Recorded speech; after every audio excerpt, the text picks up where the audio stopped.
Big health news from the Wisconsin Supreme Court. They ruled today Aurora Hospital could not be forced to give the deworming drug ivermectin to a patient with COVID-19.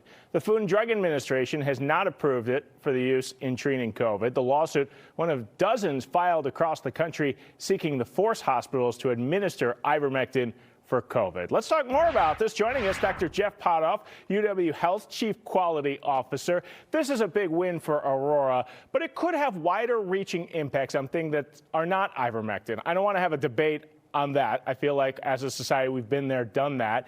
But what's your take on what that state Supreme Court ruling could mean for the future?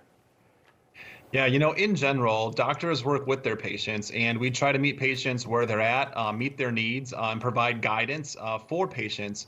And in most situations, we come to an amicable agreement on a treatment option that has benefit. But I think, one of the things that physicians and even the medical field itself prides itself in is our decisions aren't necessarily made by opinion.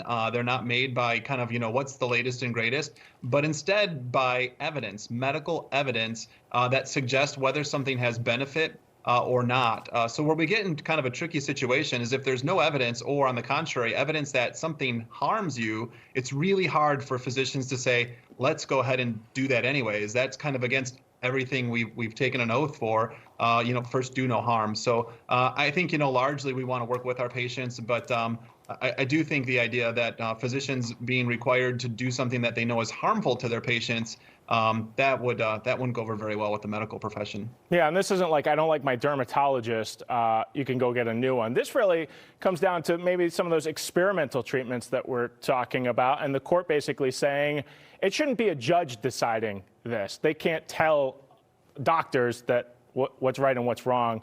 They're leaning towards the science here.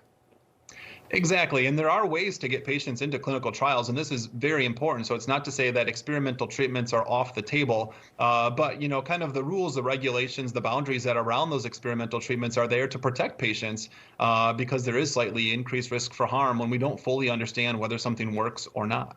Let's talk about something that's not controversial. Smoking is bad for you. We know that. We're getting some good news, bad news when it comes to people smoking. We're at an all-time low for people picking up cigarettes.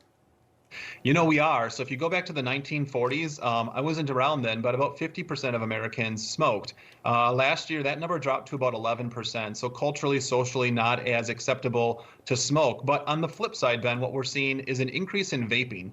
And even more worrisome is we're seeing that in young people who could get addicted to these medications, these chemicals, at an early age, become lifelong vapors. And I think there's this idea that because vaping doesn't smell bad or because it's more pure, there aren't as many chemicals in it, that it's safe, but that's just not the case. There actually are chemicals in vaping, chemicals that people inhale, aldehydes.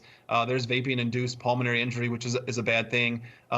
Best not to put anything in your lungs other than air. Well, let's talk about something that will make us healthy. The Mediterranean diet. We know it was good for the heart, but now it may have more health benefits. This is a study that you're talking about that's really interesting. So researchers have known that the Mediterranean diet reduces your risk for diabetes for quite some time. But some canny researchers said, hey, when we do these studies, how do we really know whether people are adhering to the Mediterranean diet or not? So they actually took a smaller group of folks, made sure they adhered to the Mediterranean diet, and then looked for biomarkers in their blood that, proved that they had maintained the Mediterranean diet. Then they applied those biomarkers to a large group of patients, over 300,000, 9,000 of which had developed diabetes.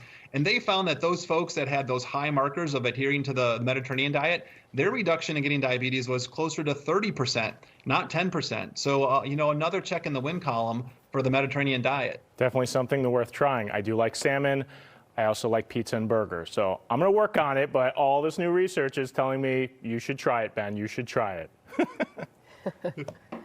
Dr. Jeff Potoff from UW Health, appreciate your time. Thank you.